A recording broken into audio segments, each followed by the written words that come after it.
Good morning to all of you. आज के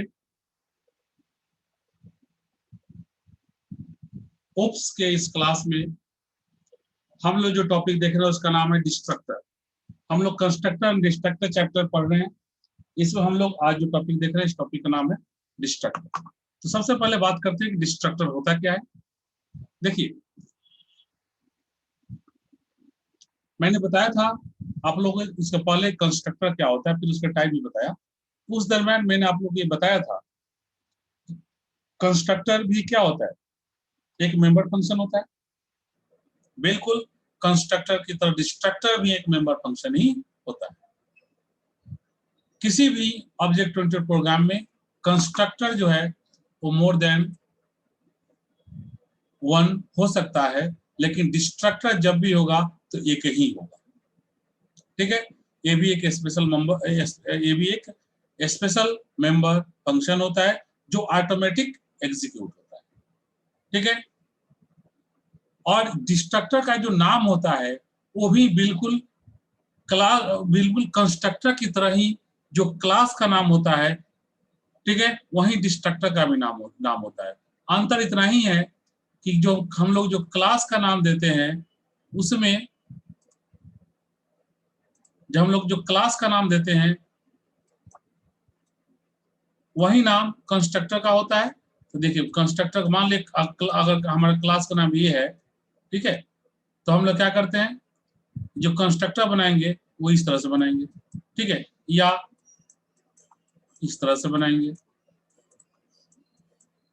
ठीक है, या सिमिलरली इस तरह से फिर फर्दर हम लोग आगे बढ़ेंगे। ठीक है, लेकिन देखिए, मतलब एक तो यहाँ पर कंस्ट्रक्टर बना, ये दूसरा कंस्ट्रक्टर है, लेकिन सेम चीज अगर हम लोग इसको डिस्ट्रक्टर जब बनाएंगे तो देखिए क्लास का नाम ये है तो ये लिखेंगे, जैसे कंस्ट्रक्टर का लिखे बिल्कुल ही लिखेंगे, सारा चीज वही है, लेकिन सिर्फ यहाँ पर एक ठो ये टिल का सिंबल लगा दिए। तो अब ये जो हमारा जो मेंबर फंक्शन है, ये मेंबर फंक्शन डिस्ट्रक्टर का मेंबर फंक्शन है, ये कंस्ट्रक्टर नहीं है, अभी डिस्ट्रक्टर मेंबर फंक्शन। ठीक है, तो देखिए यहाँ पे मैंने डिफिनीशन में आप लोग इसलिए यहाँ बताया था, ठीक है, क्योंकि डिफिनीशन आप देख रहे हैं लिखा हुआ है,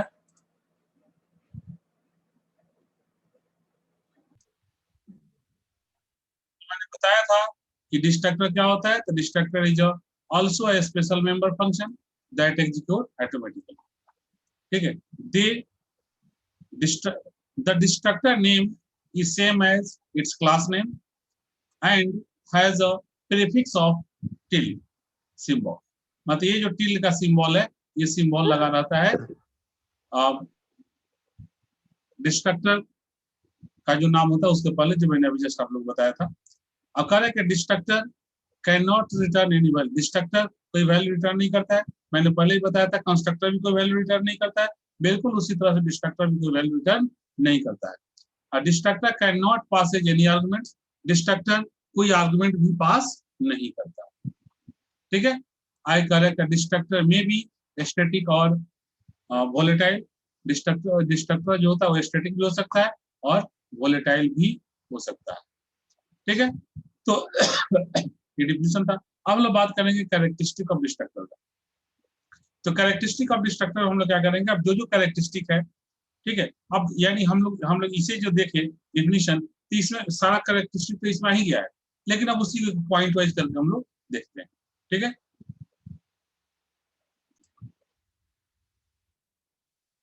तो जो सबसे पहला हमारा जो यहाँ पे आप देख रहे हैं इसका जो कैरेक्टरिस्टिक है, सबसे पहला कैरेक्टरिस्टिक आता है कि destructor has the same name as that of the class it belongs. ठीक है, मतलब जिस क्लास से बिलोंग करता है बिल्कुल वही नाम, जो क्लास का नाम है वही नाम डिस्ट्रक्टर का होगा, एंड प्रीसेसड बाय टिल साइन। लेकिन उसके नाम से पहले क्या होगा, ये टिल का सिंबल है, ये सिंबल लगा रहेगा। मतलब कि मान लो क्लास का नाम अगर ये है तो डिस्ट्रक्टर हमारा जो होगा वो कुछ इस तरह होगा। ठीक है, ये डिस्ट्रक्टर होगा, मतलब इस बार फिर ब्रैकेट ओपन होगा, स्टेटमेंट्स होगा, फिर ब्रैकेट क्लोज होगा, मतलब इस तरह का होगा। ठीक है, दूसरा पॉइंट जो हमारा कहता है like constructor the destructor has no return type and not even void. मतलब ना ही इसका वॉइड डेटा टाइप होता है और ना ही ये कोई रिटर्न टाइप होता है, मतलब ना ही इन, फ्लोट, ठीक है, कैर, इस कोई भी इसका डेटा टाइप नहीं होता। ठीक है, जैसे आप जनरली आप लोग प्रोग्राम बनाते हैं तो आप लिखते हैं क्या, वॉइड में, वॉइड मान लीजिए एडिशन का बना रहे हैं तो वॉइड एड, या आप लिख वॉइड एड, या फिर आप लिखते हो इंट एड या फ्लोट एड मान लो। लेकिन अगर मान लो हम अगर डिस्ट्रक्टर बना रहे हैं या कंस्ट्रक्टर बना रहे हैं तो आप वहां पर कंस्ट्रक्टर जब हमें पढ़ाया तो उस वक्त आप लोग देखे थे ये हम लोग वॉइड या इंट ये सब नहीं लगाते, डायरेक्ट जो क्लास का नाम होता है, और सपोज करो क्लास का नाम एड है, एड नाम, एड क्लास का नाम जस्ट यूज दैट, तो हम लोग क्या करेंगे यहाँ पे, तो हम लोग यहाँ पर जो बनाएंगे कंस्ट्रक्टर या डिस्ट्रक्टर, और कंस्ट्रक्टर बनाएंगे तो add bracket open close, constructor हो गया, आईसी में टिल सिंबल लगा देते डिस्ट्रक्टर उनका हो गया, इस तरह से बनाते हैं। फिर तीसरा पॉइंट हमारा कहता है कि constructor and destructor can not be inherited through the drive class, ठीक है, can call the constructor and destructor of the base class. मतलब कि कोई भी अगर ड्राइव्ड क्लास है तो उसके द्वारा बेस क्लास में डिफाइन किए हुए कंस्ट्रक्टर और डिस्ट्रक्टर को एक्सेस नहीं किया जा सकता है, ठीक है।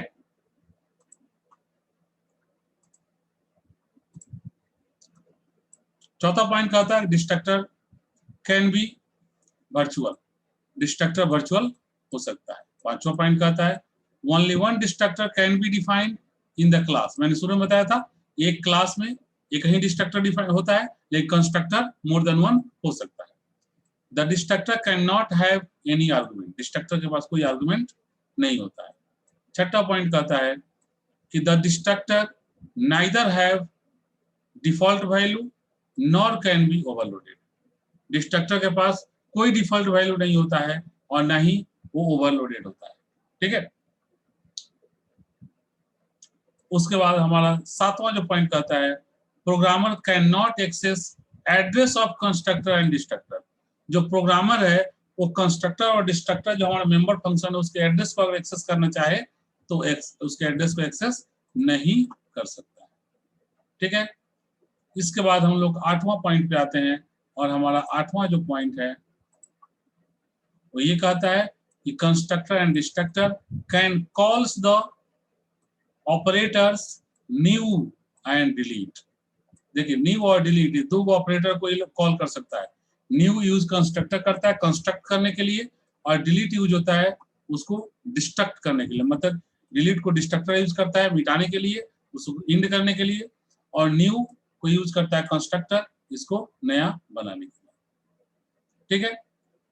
आगे कह रहा है if memory allocation and D allocation is needed for an object, अगर ऑब्जेक्ट के लिए मेमोरी को एलोकेट या डी एलोकेट करने की जरूरत पड़ी तो, ठीक है।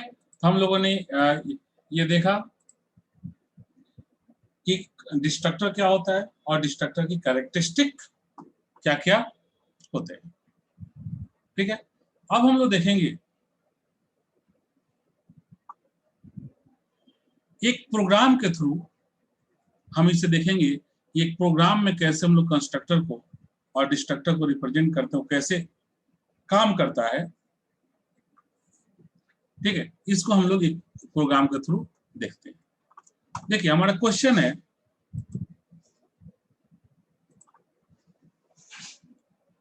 कि write a program to show the constructor and destructor, ठीक है।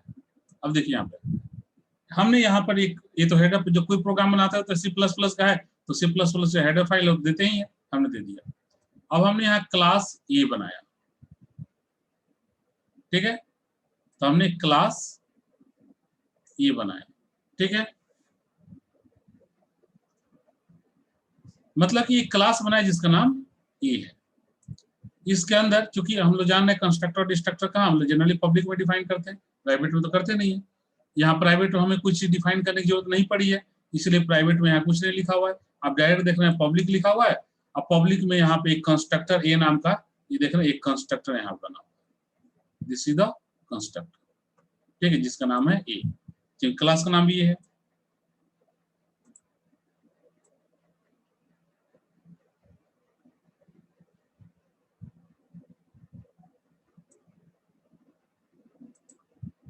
ठीक है। और उसके बाद देखिए क्लास का नाम ये देखा है जो कंस्ट्रक्टर बना हुआ है,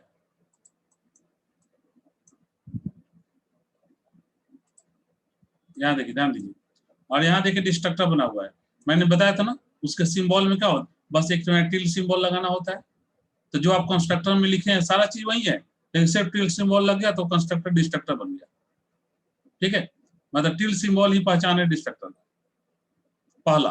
और दूसरा सबसे नहीं सॉरी सबसे पहला पहचान क्या है कि जो क्लास का नाम होगा वही उसका नाम होगा, और दूसरा उसके साथ में टिल सिंबल लगा दें। ठीक है, ये दिख जाए तो देख करके आप आइडेंटिफाई कर सकते हैं ये डिस्ट्रक्टर है। ठीक है, अब देखिए हमने यहाँ जो कंस्ट्रक्टर बनाया है, कंस्ट्रक्टर मैसेज दिया है, हमने क्या दिया है, सिलेक्शन कंस्ट्रक्टर एग्जीक्यूटेड। मतलब जैसे ही ये एग्जीक्यूट होगा हमें आउटपुट स्क्रीन पर लिखा हुआ मिलेगा कंस्ट्रक्टर एग्जीक्यूटेड। ठीक है,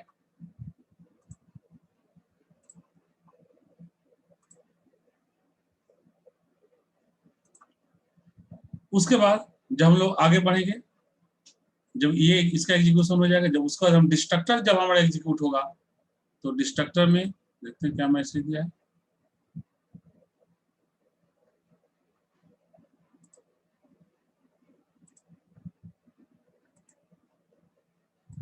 तो अब देखिए डिस्ट्रक्टर हमारा जो मैसेज है, सिलेक्शन डिस्ट्रक्टर एग्जीक्यूटेड। ठीक है, डिस्ट्रक्टर एग्जीक्यूटेड, तो यानी ये जब एग्जीक्यूट होगा तो ये मैसेज आएगा। लेकिन अब कब कौन एग्जीक्यूट होगा, आप बात यहाँ पर ध्यान देना। देखिए मैंने क्या बताया था आप लोगों को शुरू में, मैंने बताया था कि जब ये सारा चीज कहाँ डिफाइंड होता है, मेन में। मेन में जब यानी मेन प्रोग्राम जो हम लोग बनाते हैं तो मेन में हम लोग ऑब्जेक्ट डिफाइन करते हैं। क्योंकि यहाँ क्लियरेशन किया, उसके बाद ए नाम का मेरा क्लास था, तो ए नाम के क्लास है और उसका हमने ई नाम का एक ऑब्जेक्ट डिक्लेयर किया। तो आप सब कुछ जानते हैं कि जैसे ऑब्जेक्ट डिक्लेयर करते हैं तो उसका जो कंस्ट्रक्टर होता है वो ऑटोमेटिक एग्जीक्यूट हो जाता है। तो यानी जैसे ही हम लोग इसे इसे डिक्लेयर किए, ठीक है, हमारा जो ये कंस्ट्रक्टर है, साइज छोटा करते हैं,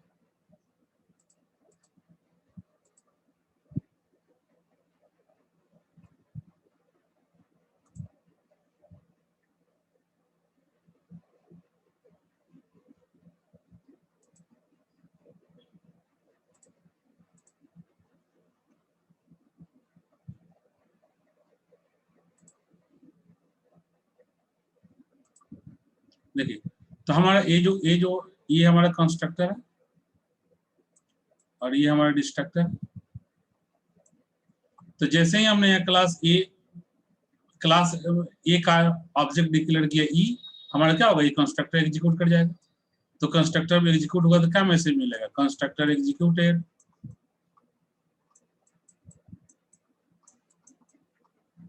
कंस्ट्रक्टर एग्जीक्यूटेड, ये मैसेज हमें मिल जाएगा। आज जैसे ही ये इंड हुआ उसके बाद तो मैंने बताया था कि डिस्ट्रक्टर भी ऑटोमेटिक एग्जीक्यूट होता है, तो उसके बाद आपको यहाँ कुछ है ही नहीं, उसका डिस्ट्रक्टर ऑटोमेटिक एग्जीक्यूट हो जाएगा।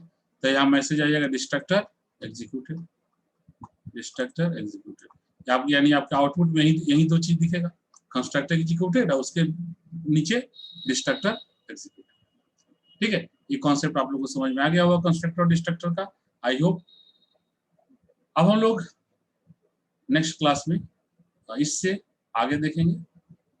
आज हम यहीं पर रहने देते हैं। Okay, thank you.